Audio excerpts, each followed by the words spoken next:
Hello and welcome to my campfire. I believe I'm going to have a campfire behind me because it is chilly outside. We had a lot of snow, probably about 8 inches the other day, and it is a little bit warmer today, but we still have a lot of snow. Could use a nice little fire. I'm assuming that's where it is, I think. Anyway, my name is Roy. I'm a home cook, an amateur baker, and I am here on this channel typically sharing recipes that have helped me to lose over 125 pounds, whether those recipes are mine or someone else's. Today, I'm at the campfire, but I'm not going to be cooking on it. I'm going to be doing a tagless tag. As many of you know, if you saw last week's video from any of us who do the tags, we are no longer actually tagging each other because it was just a formality at this point, and we figured we'd do away with that formality to create these No Tag Tuesdays. So we're still doing the questions, we're just not going to be tagging each other. There is a list of people down in the description box who are doing these tags. So please go down and check out their tags as well as the other content on their channel. Now these questions are created by Kim over at A Girl in Her Phone. This week, these are her questions. And since a few of us have gotten some new subscribers, she figured it'd be a good idea to do what she's calling a just in case you're new here tag. So these are questions that we may have done previously, although I came in late to the game, but it'll give you a little more information about us that you may not already have. You may not want it, but it's coming your way. So let's get started. Number 1, do you have any pets, meaning me, and can you show them? I can show them. Here they are, no pets. As some of you may know from previous tags, I like animals, but I am not a pet person. I'm not the type who wants that responsibility of feeding, of making sure you're home for them, and that's not me. I even a fish can't do it. It's just too much responsibility. I have enough to do with YouTube and my partner Paul. That's all I can handle, really. Number 2, what jobs, careers have you had, and what do you do now? Well, as for what I do now, I am retired because of a disability. I have neuropathy and myopathy, which means my muscles and nerves don't always work correctly. So it is very difficult for me to work because I will get sudden and very intense cramps, spasms, pains, and can't control some of the things like writing. Sometimes I'll be perfectly fine writing something out, and then other times my hands are like this and I just can't do it. So it's a very random thing, but something that definitely keeps me from working a regular job. But what I did just before this was I was a teacher. My license was in English, but I was also working with the special ed department, working with students in a local hospital to give them job experience.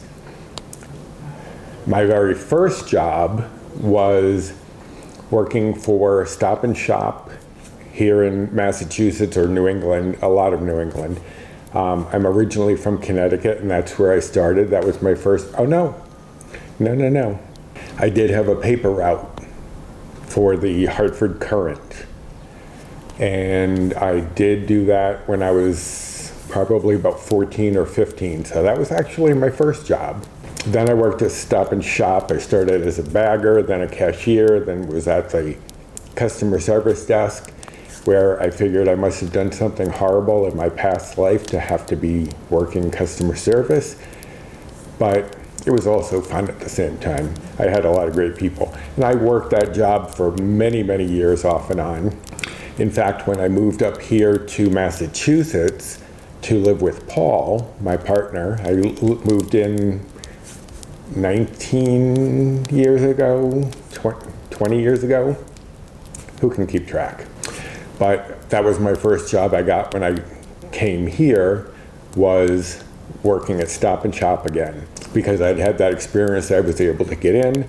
And then from there, his aunt was working in the school system, so she got me a job as a teacher's aide working with special needs students. And that inspired me to get my license for teaching, and that's what I did. I've also had other jobs. I worked at a donut shop for a while. I was a messenger. I lived in New York for a few years in the early 80s, and I was a messenger. I worked in department stores. I did a lot of, those transient jobs, the easy ones to get, until I finally became a teacher. But as many of you may know, what I've always wanted to do was be a writer. Still working on pushing myself into that, but anyways, those are the majority of the jobs that I've had and what I am doing now.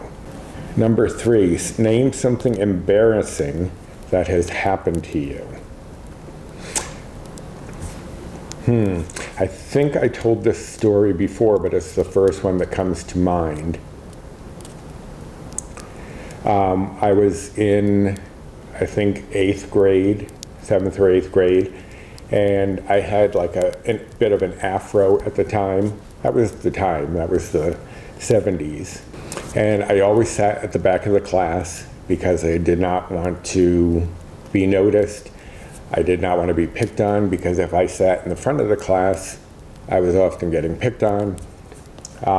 So I usually sat in the back of the class, and I was in English, and our teacher was out. We had a substitute, and they asked a question. I raised my hand, and she said, yes, the girl in the green, because I was wearing a green sweatshirt. Mortifying at that time. Now I wouldn't give a crap, but mortifying at the time. I was, 13, 14? Yeah, that was pretty mortifying. I know other things embarrassing have happened to me, but that's the first one that comes to mind. And I can get long-winded trying to think of things, so I'm trying to just stick with the first thing that comes to mind. And here I go rambling again, so let's move on. 4, if you could live anywhere at all, where would it be? Personally, I don't like the cold and I don't like the heat. There's no specific place, but if there were a place where the temperature was between like 60 and 70 all the time, and I wouldn't even mind a little rain on occasion, that doesn't bother me. But the temperature, if it was around 60, 70, let's go 65 to 75, because 70 is that sweet spot. If I could find a place that had that kind of temperature year round, that's where I'd want to live. But honestly, I enjoy living where I am, but it wouldn't matter to me where I lived. As long as I'm living with Paul, that's all that matters. Just no place really cold or really hot. So I guess Florida's out. Anyway. Number 5, do you see the glass as half empty or half full? That would depend. It depends on the situation. I'm not an all or nothing type of person. I fluctuate a lot. But it would depend on the situation. If it's something I don't know, something I'm trying and haven't really had a lot of experience with, I'm usually half empty. If it's something that I've had a lot of experience with and know fairly well, then it's half full. So it really all just depends on the situation that I'm facing, whether the glass is half full or half empty. Okay, number 6. Where were you raised and where do you live now? As I said, I grew up in Connecticut. Well, I was born in Connecticut. I was born in Willimantic, Connecticut. Then, shortly thereafter, my father moved us to Bayonne, New Jersey. So I lived there, and that's where my other 3 siblings were born.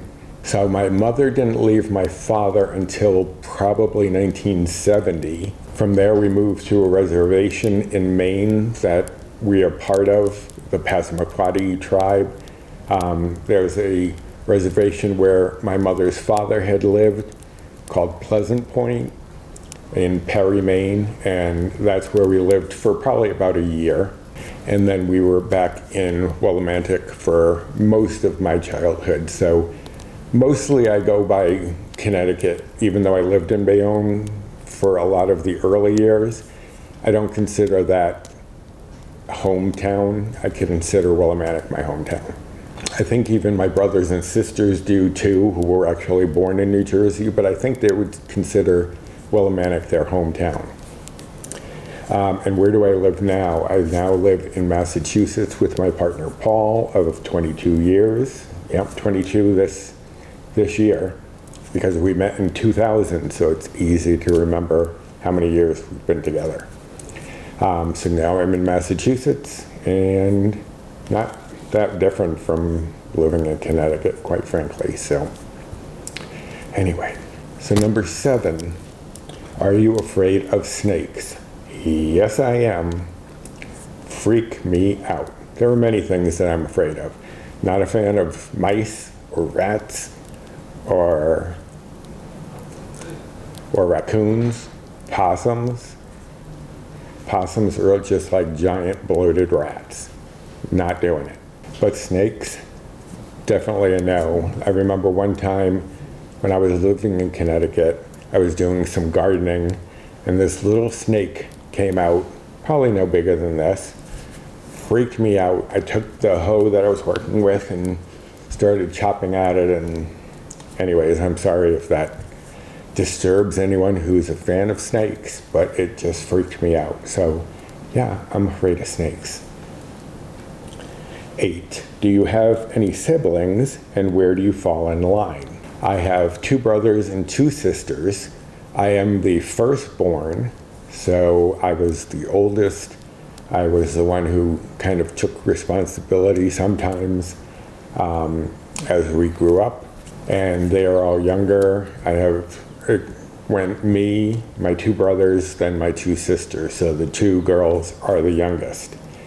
But I was the oldest. Not always the best place to be. Knowing me and my introverted ways, I would have much rather have been kind of in the middle, kind of like the Jan of the family, kind of unseen. And if you know who the Jan I'm talking about, then you're probably around my age, or around there. Number 9, did you attend college? What was your major, and did you graduate? I did go to college. I waited a time after high school because I was, as I said, I was picked on in high school, so I did not want to deal with school anymore. But after about 4 years of just working in a supermarket, I decided I needed to go back to school and do something more with my life. So I went back to college. I went to Eastern Connecticut State University, which is right in Willimantic, where I was living. And I started off, this is the ironic part, I started off majoring in English because I wanted to write. But then I thought, what can I really do with an English degree except teach? So I was like, I don't want to be a teacher. Ironic, right? So I switched my major to psychology and my minor to English because I figured as a writer, having a psychology background would be very helpful. I didn't want to be a psychologist. I wouldn't mind working in a mental health facility, but I did not want to be like a therapist or anything like that. I was thinking more like, this is going to help me with my writing. So then the ironic part was, never used a psychology degree, but did end up becoming a teacher. And then I went to get my master's in education, because that's a requirement here, at least here in Massachusetts, is before 5 years of employment is up, you have to have gotten your master's in education. So I did that. Just after I did that, I came down with my disability, had to retire, and that's the end of that. I don't regret it. I do have my master's, so I can say that I did that. But it was bad timing all around. And number 10, have you ever played sports, either team or individual? Now again, if you've ever seen any of my tags, I do not like sports. I'm sorry for those who do. I'm not trying to offend anyone, but I would rather do anything but watch or participate in sports. Although, as a kid, my mother did put me on a Little League team, but I was not there very long. I didn't like it. It's not my thing.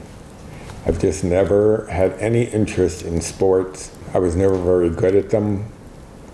So, no. Never played sports, either team or individual. Not really. I mean, I don't consider like a week or two on a Little League team as really playing sports. So that is it for the questions this week. Hopefully, if you're new, you've gotten to know a few things about me. And if you are not new, hopefully you still got to know something new about me. Maybe I embellished an answer more than I did the first time. Who knows? But thank you to Kim for creating these questions. I don't recall who is next. I think it might be Joan from Joan's Pointed Plate, but I'm not positive. It could be Sam, I don't know. We will find out next week when we come up with that tag. But if you like this tag, I hope you will give me a thumbs up. I would really appreciate that. Subscribe to my channel if you haven't yet and you are looking for recipes that can help you on your weight loss journey. Share those videos if you think there's someone out there that you know of who would be interested in that kind of content. Hit the notification bell for the next time I upload any sort of video. And comment down below what your responses to some of these questions are. I will leave them in the description box right down there. And I will also leave there links to the other channels that are doing this tag, as well as some other links that you might find of interest, including my social media. You can join me over on social media. Here is my Instagram handle. And there are 2 Facebook groups that I'm part of. One is mine, Recipes with Roy, and the other one is Finding Our Way, WEIGH. And that one I co-admin with Jennifer Lynn from the Jennifer Lynn channel, as well as Bree Coleman from Balancing Life with Bree. So join us over there. There's lots of great tips, tricks, recipes, support, and people. So now that you've gotten to know a little bit about me, I hope that I will find some information about you down in the description box. But until next time, bye.